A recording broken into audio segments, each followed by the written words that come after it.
surveillés en permanence par des caméras intelligentes à reconnaissance faciale capables de mettre une identité sur un visage en temps réel, les Chinois sont désormais aussi tous notés.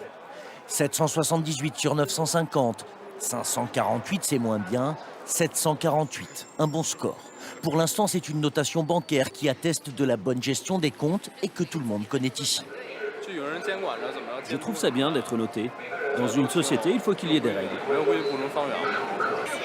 Ces notes, ça nous oblige à bien nous comporter.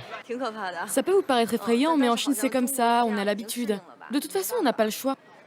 Car Pékin veut mettre tout le monde au pas et aller plus loin d'ici 2020.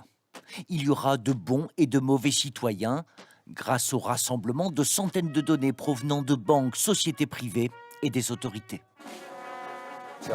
En utilisant le plus de données possible, c'est ce qu'on appelle le big data, ce système jouera un rôle important pour la reconstruction morale de la société. Pour ce faire, tout sera passé au peigne fin. Situation financière, habitudes de consommation, carrière professionnelle, jusqu'au comportement sur les réseaux sociaux. Critiquer le gouvernement sur Internet ou exhiber des signes extérieurs de richesse, mauvais score. En revanche, des louanges au parti ou un don de sang augmentera votre crédit social. Xiao Wenwang est une citoyenne modèle. Elle vit à Nankin, ville test. Elle a le profil parfait. Mariée, mère d'un enfant de 5 ans, elle travaille dans une maison de retraite. Elle n'a pas de dette. Et par exemple, attend toujours sagement avant de traverser la rue. En tant que bonne citoyenne, je respecte le code de la route. Si je ne le faisais pas, je perdrais des points sur mon crédit social. Théoriquement, tout pourrait être pris en compte dans la note sociale. Même les gestes les plus anodins comme aller faire ses courses au supermarché. À l'heure du paiement électronique, les achats de Xiao Wenwang pourraient peser dans la balance. Comme acheter des cigarettes, pas bon. En revanche, des couches-culottes montreraient l'attention portée à un enfant. De la bière peut être une dépendance à l'alcool. L'eau, c'est mieux. Dans cette ville pilote de 8 millions d'habitants, il n'y a que 18 000 citoyens modèles. Pour Xiao Wenwang, il y a des avantages à la clé. Quand elle prend le bus, par exemple, elle paye moitié prix. Moi, pour tous les services publics, j'ai des réductions. Dans les musées aussi. Et à la bibliothèque, grâce à ma carte, je peux même lire gratuitement. Un bon score donne des avantages, un mauvais enlève des droits. Dans ce cinéma, ceux-là sont de mauvais payeurs. Les visages que nous avons dissimulés, les noms, les adresses se retrouvent en haut de l'affiche. C'est une question de principe. Il faut les dénoncer, ces gens-là. Ces gens ne sont pas honnêtes. Ils doivent payer le prix. Ne pas rembourser, c'est normal de payer ses dettes, sinon il faut les mettre sur la liste noire.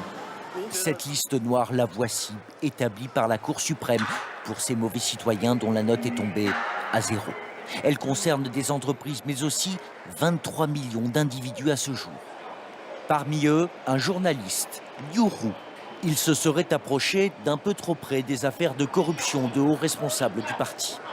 Condamné par un tribunal pour diffamation, c'est pour cela, selon lui, que son nom s'est retrouvé sur la liste noire, du jour au lendemain. Il l'a découvert en allant chercher un billet de train et compris qu'on ne le laisserait plus voyager. Voilà, ça me dit que je suis toujours sur la liste noire. Il est jugé indigne de confiance et donc puni.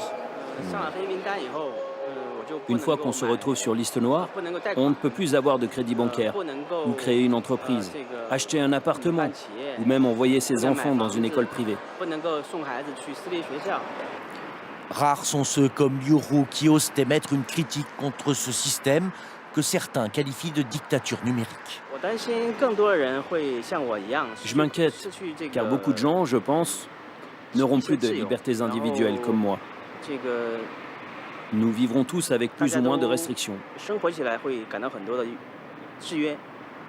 Quelque temps après notre rencontre, Liu Ru a appris que son nom a été effacé de la liste noire.